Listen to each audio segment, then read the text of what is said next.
señor vicerrector Alberto Roa, directora de Cooperación Internacional, Ginny Caicedo, estimados y estimadas profesores de la universidad, directivos, miembros del Consejo Académico, padres de familia, estudiantes que en esta tarde reciben un reconocimiento por parte de la universidad a los méritos que ustedes han alcanzado en distintos aspectos de la vida académica, sea las convocatorias de apoyo a la movilidad, los concursos de ensayos, cuentos y poesía, y los premios a los mejores ICFES, antes conocidos como pruebas ECAES, hoy Saber Pro.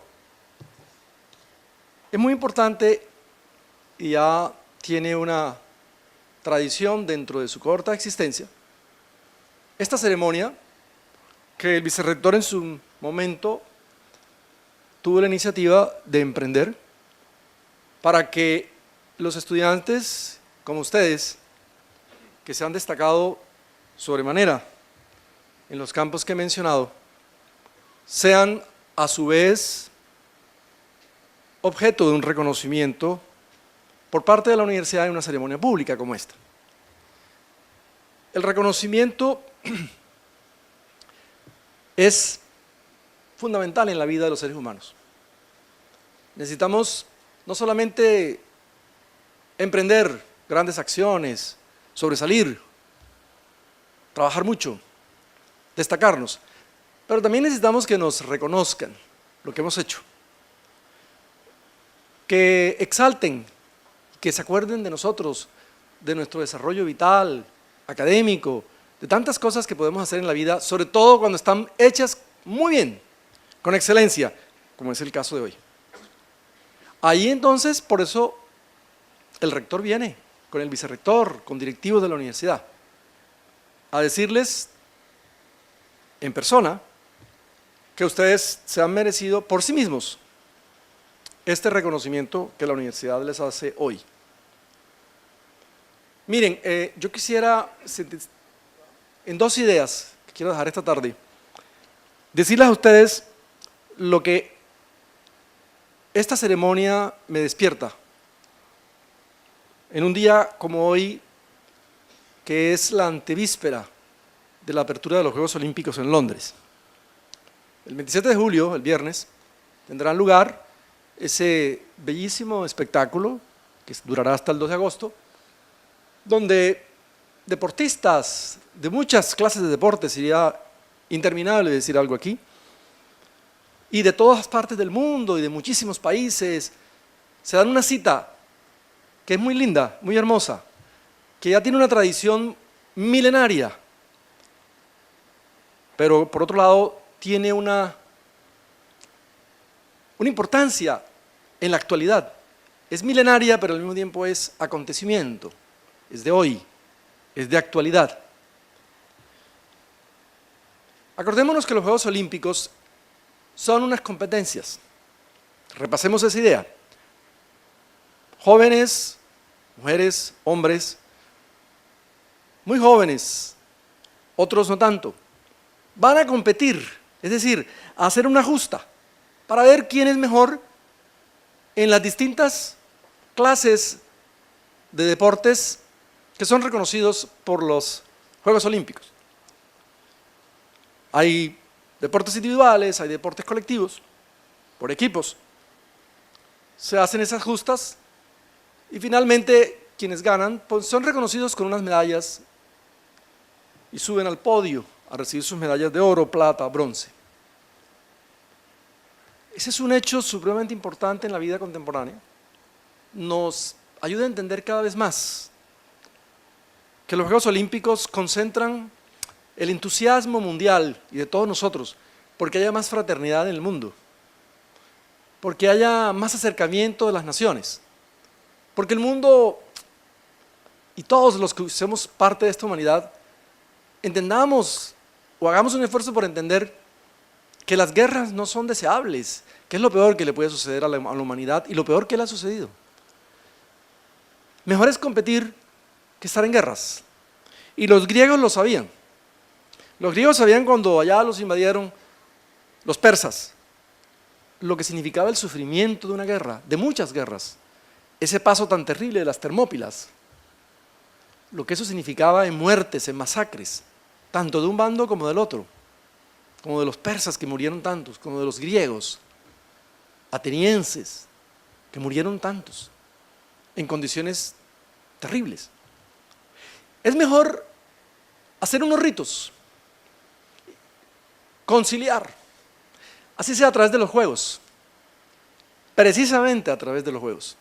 Conciliar diferencias, ponerse de acuerdo, mirar quién es mejor a través de una competición, que hoy no tiene el carácter religioso que tenía en la antigüedad, pero guarda unos simbolismos religiosos también. En la antigüedad había el fuego, hoy también está el fuego ahí, la llama, que llega el viernes, va a pasar por Londres el deportista con la antorcha en llamas para prenderla en el stadium donde van a estar todos. No hay altares como en Grecia, pero hay también podios para mirar quiénes son los que están mejores. No hay cánticos religiosos, pero hay himnos nacionales, hay himnos de la nación que alberga a los deportistas, hay himnos de los Juegos Olímpicos. Eso también es como el cántico de los griegos. No hay rituales a Zeus, como en los Juegos Olímpicos, porque eran las Olimpiadas de la ciudad de Olimpia. Pero seguimos conservando el nombre, seguimos conservando unos ritos que no se refieren a un Dios, porque hoy día somos más consecuentes, más globalizados, y aceptamos que hay muchos dioses. Los musulmanes lo llaman Alá, los judíos lo llaman Yahvé, o no lo llaman porque es el que no se puede llamar. Nosotros lo llamamos Dios.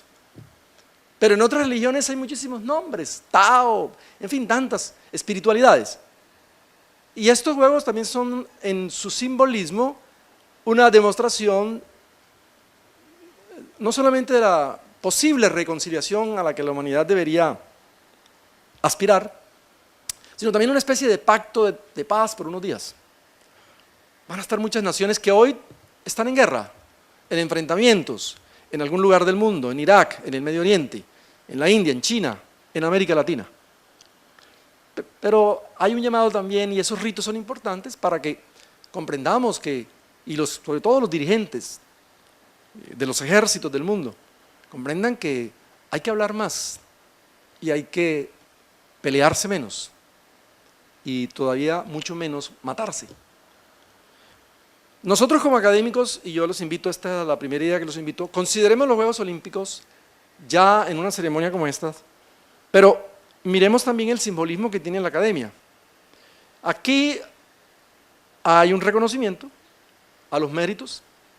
Aquí también no hay el laurel que se ponía en las cabezas de los que ganaban en Grecia, no hay tampoco las medallas en estricto sentido, hay unos reconocimientos que tienen más un carácter simbólico por lo que la universidad significa. La universidad es la universalidad, el conjunto de una comunidad que estudia y que hace investigación. Yo, sin embargo, quisiera insistirles en una idea que me parece más universitaria y más alejada del mercado. Nosotros aquí en realidad no estamos compitiendo. Es verdad que se usa mucho la palabra competitividad y no la vamos a sacar de la Universidad del Norte porque hay que preparar, todos estamos en una competitividad mundial, competir en productos, competir en mercados, pero son palabras que pertenecen más a un mercado, a los mercados. Los países tratan de sobresalir unos sobre otros vendiendo más. Uno no sabe a veces si eso sea tan bueno a la larga. Fíjense esa crisis tan grande por la que está pasando Europa. Es producto de un capitalismo salvaje. Y vamos para allá, no pensemos que América Latina se va a librar de eso. Nosotros vamos a sufrir las consecuencias de la crisis del euro. Tarde que temprano, ya empezamos a verlo. Y hoy están hundidos países como Grecia y se está hundiendo España. Desempleados por millones, no por miles, por millones en España. Gente sin esperanza en Grecia. Leí unas declaraciones de la canciller Angela Merkel, que bueno, responde al capitalismo, ¿no? Que dice, si Grecia se tiene que salir de la Unión Europea, pues lo sentimos mucho, pero no podemos seguir mandándoles el salvavidas. Eso en materia de mercado suena bien, porque competir es cierta cosa como hostilidad, pero en materia de solidaridad suena muy mal. La Unión Europea se hizo precisamente después de la Segunda Guerra Mundial, y con el ánimo, especialmente España, Francia y Alemania, con el ánimo de, en vez de hacer la guerra, tratemos de hacer una industrialización en la que los países, estos dos países, empiecen a través del carbón, del hierro, del acero, a construir una nueva Europa. Y fíjense cómo se fue extendiendo a través de los años, y hoy tenemos una Unión Europea que sobrepasa los 25 países. Maravillosa idea.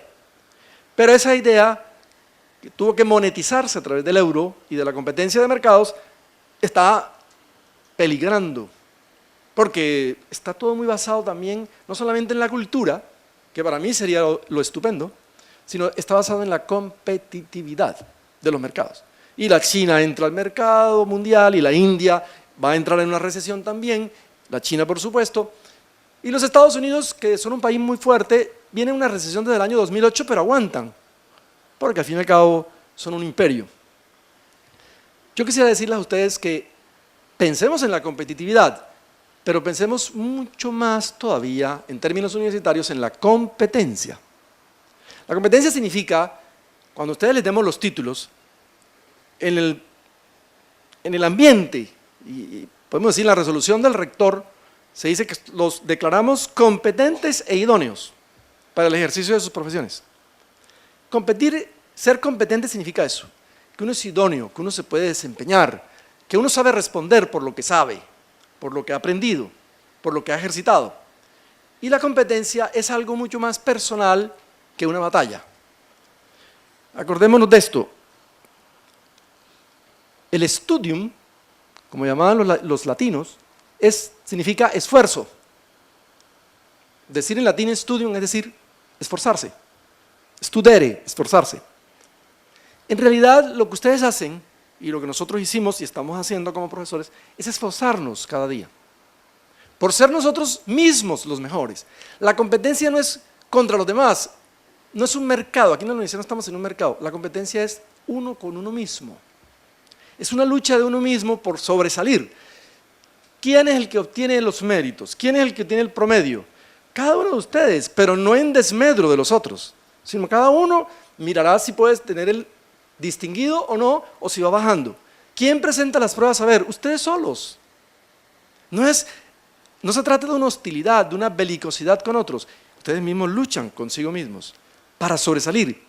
Pensemos también que la competencia en medio de estos Juegos Olímpicos es una palabra mucho más académica y más linda que la competitividad en términos de hostilidad de mercado. Desafortunadamente estamos en un mundo mercantil y esa realidad tenemos que aceptarla. Pero pensemos también en términos académicos.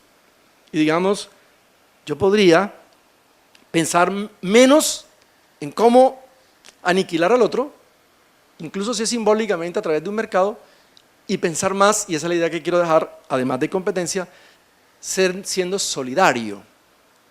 Lo que tenemos que construir es una sociedad solidaria, de solidaridades entre las personas, entre ustedes, los profesores, la universidad, el mundo académico. El mensaje de la universidad es un mensaje de solidaridad. Les presentamos unos jóvenes que son competentes, pero también que son solidarios, que quieren hacer una sociedad mejor, construyendo con todos la sociedad, no en un capitalismo salvaje que no importa quién se empobrece con tal de que yo me enriquezca. Me parece que eso no es universitario. Es una idea que quiero dejarles. La segunda idea es que nosotros, la academia, que aparentemente parece una torre de marfil, que no lo es, parece un mundo artificial, alejado de las realidades del mercado. A veces a mí me molesta mucho cuando dicen, el mundo, le dicen a los académicos, es que en el mundo real, como si nosotros no estuviéramos los académicos en el mundo real. Nosotros estamos en el mundo real. No solamente son los negociantes, los comerciantes, los banqueros los que están en el mundo real. Nosotros estamos en el mundo real.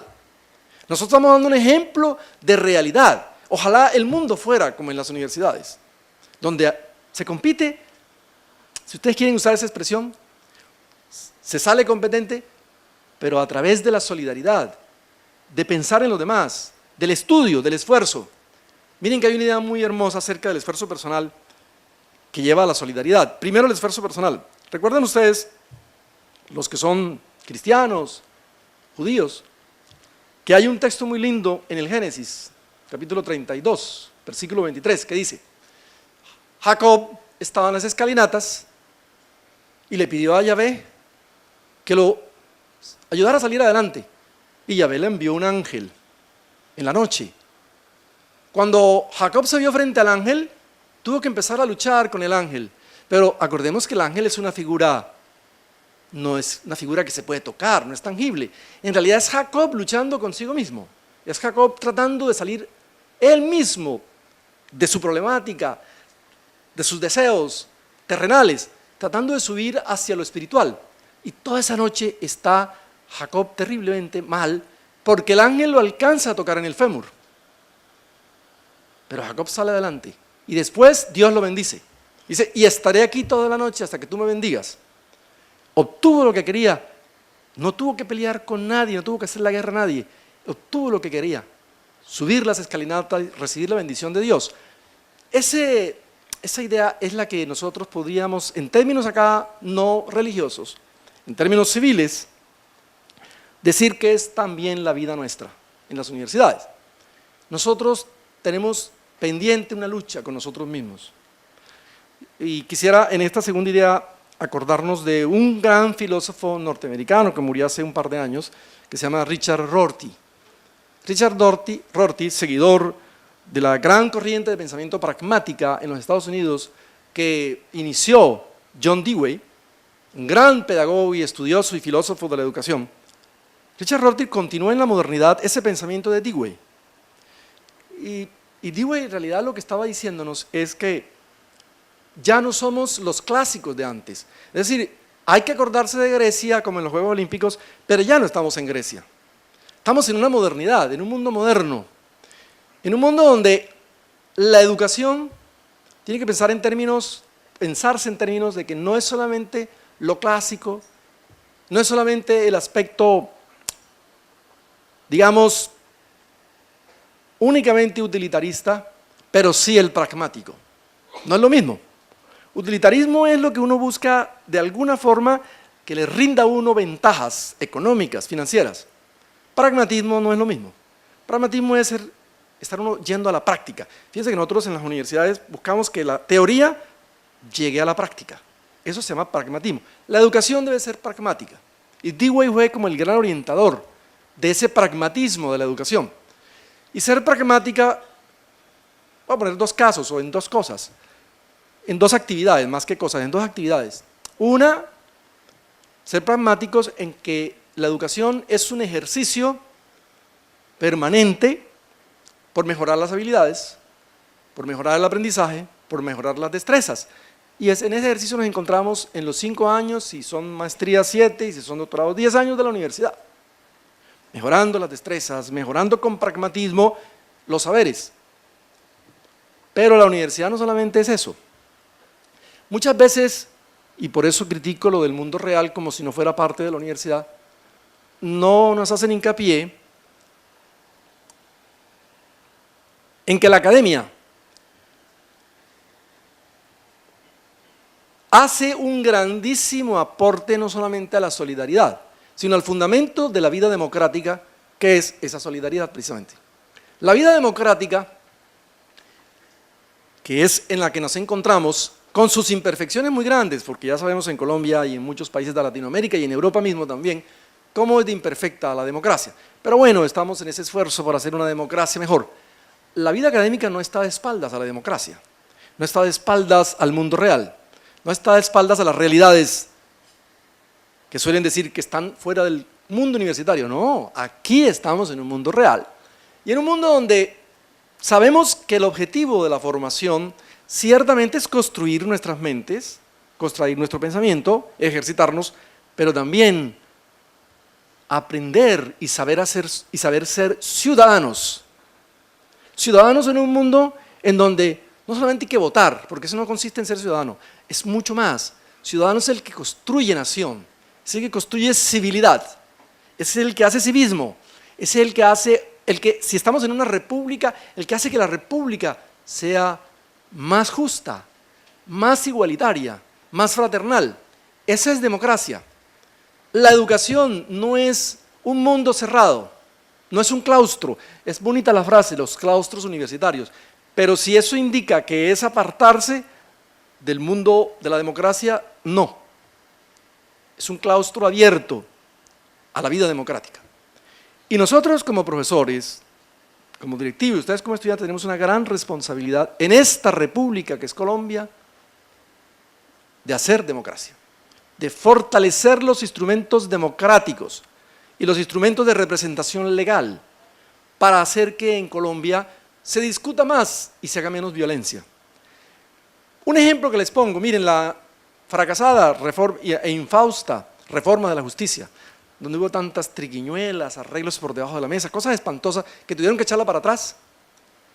Era un golpe de Estado a la democracia colombiana. Gracias, por fortuna, a los poderes públicos y a la opinión pública, a nosotros que protestamos. Y no pasó esa reforma. Nosotros tenemos esa obligación de luchar por la ciudadanía, por la justicia, pero porque esa justicia no sea para unos cuantos, como era la reforma de justicia que fracasó, sino para la justicia sea para todos, para que la democracia sea para todos, no para que el pobre tenga que vender su voto, no, para que todos podamos votar libremente, para que podamos opinar y no nos maten por nuestra opinión, para que podamos representar al país, a la ciudad, a los departamentos. Luchen ustedes, y si pueden ser políticos, magnífico que sean políticos. Ya tenemos a un político en el departamento, en la gobernación del departamento, egresado de esta universidad, profesor de la universidad. Tenemos a una egresada de un posgrado, como es la alcaldesa. Los anteriores mandatarios eran egresados de la Universidad del Norte. Yo no voy a decir que eran perfectos, ni que estos son perfectos, pero voy a decir que sí, qué bueno que los egresados de la Universidad del Norte cada día más se involucren en la vida democrática, en el poder público, en el servicio al Estado. No es que ahí se haga únicamente el servicio a la República. Los ciudadanos también servimos a la República, pero de manera preferencial, de manera más visible, se le presta un servicio a la República en el poder del Estado. Y cuando uno está en los poderes públicos, sean distritales, departamentales o nacionales. Ojalá lleguen ustedes a ser senadores, ojalá lleguen a ser representantes a la Cámara, ojalá lleguen a ser miembros de la Asamblea o del Consejo, alcaldes, gobernadores, ministros, y por qué no pensar en un presidente de la República, egresado de la Universidad del Norte. Y ojalá ustedes conserven en su mente el servicio a la civilidad, el servicio a la ciudadanía y el luchar por una Colombia en donde haya más paz y desaparezca, ojalá cada día más, con nuestro esfuerzo, esa violencia que tanto nos ha hecho daño y que todavía queda en el país. Fíjense todo ese movimiento que hay en el Cauca de los indígenas nazas, buscando de alguna manera que ni se metan las FARC, pero tampoco se meta el ejército, sino que haya por lo menos una manera de hablar. La Cámara de Representantes se llama así, es un parlamento para que la gente parle, para que la gente hable y no haga la guerra. Entonces, dos ideas. Los Juegos Olímpicos, qué bueno, pero que no pensemos solamente en la competitividad, sino en ser competentes. Ustedes son competentes y por eso los vamos a reconocer hoy. Y segunda idea, trabajemos y eduquémonos más por la solidaridad y eduquémonos más por construir una democracia en este país. Muchas gracias.